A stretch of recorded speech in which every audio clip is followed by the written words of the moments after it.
नुकसान पहुंचाया गया है। सबसे बड़ी खबर, सबसे बड़ी चीज इस स्ट्राइक में यही है, लश्कर और जैश की जन्मस्थली को तबाह किया गया है और अब जो सीमा पार लॉन्चिंग पैड से उनको बड़ा नुकसान पहुंचाया गया है। और इस वक्त अभी रक्षा मंत्री राजनाथ सिंह का जो ट्वीट आया, भारत माता की जय, यह उन्होंने अभी इस वक्त ट्वीट किया है जब हम आपसे बात कर रहे हैं। तो अब हर जगह से जो ट्वीट भी आ रहा है, लेकिन इन 9 एयर स्ट्राइक में सबसे बड़ी चीज यह है कि लश्कर और जैश के हेडक्वार्टर को तबाह किया गया। स्पेसिफिक टारगेट था, अक्रॉस द लाइन टारगेट था और उन्हीं जगहों से टारगेट किया गया है भारत की ओर से पाकिस्तान के ठिकानों में, जहां पर पाकिस्तान के आतंकी फैक्ट्री थी और इतने दिनों से जो पाकिस्तान की अपने जो आतंकी थे वह गुट बनाकर जो भेज रहा था भारत में। इससे पहले चाहे लीपा वैली हो, चाहे माछिल सेक्टर हो, लीपा वैली पाकिस्तान में, माछिल सेक्टर हो, केरन हो, उरी हो, नौगाम हो, सारे सेक्टर से जो पाकिस्तान बावजूद इसके पहलगाम आतंकी हमले के बाद लगातार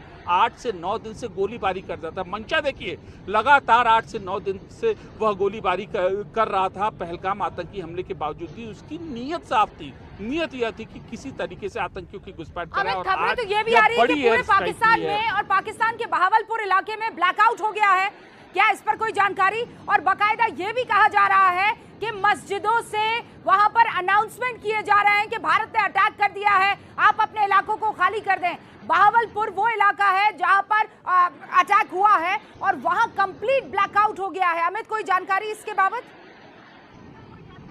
जी बिल्कुल बिल्कुल, पाकिस्तान में इस वक्त जो हमें जानकारी मिल रही है कि ब्लैकआउट हो गया है और अफरा तफरी का माहौल है।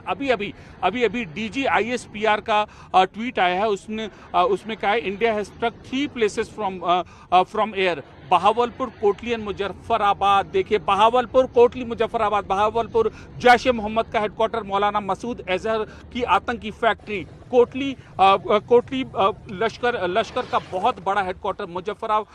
मुजफ्फराबाद लश्कर और जैश का हेडक्वार्टर। सीधा आतंक की जो टेरर स्ट्राइक है, भारत के पास स्पेसिफिक इनपुट था, उस पर यह स्ट्राइक की गई है। बहुत बड़े मायने हैं इस अटैक के। आतंक के खिलाफ भारत की कार्रवाई का ऑल प्लेन्स ऑफ पाकिस्तान की तरफ से आर्टिलरी जो है वो पूरे के पूरे बॉर्डर इलाके में फायर किया जा रहा है, लेकिन पूरा का पूरा राडार सिस्टम, एंटी एयर वो जो स्ट्राइक सिस्टम है वो फेल हो गया है पाकिस्तान का। लेकिन उसके बावजूद यहाँ पर आप देखिए जो पूरा बॉर्डर इलाका है वहां पर आर्टिलरी दागी जा रही है पाकिस्तान की सेना की तरफ से। हाँ जी बिल्कुल, देखिए पाकिस्तान की ओर से न केवल आज बल्कि पिछले 8 दिन से यह आर्टिलरी दागी जा रही थी। इसके पीछे पाकिस्तान की सोची समझी साजिश से, इसलिए सोची समझी साजिश थी पाकिस्तान की, क्योंकि वह गोलीबारी की आड़ में घुसपैठ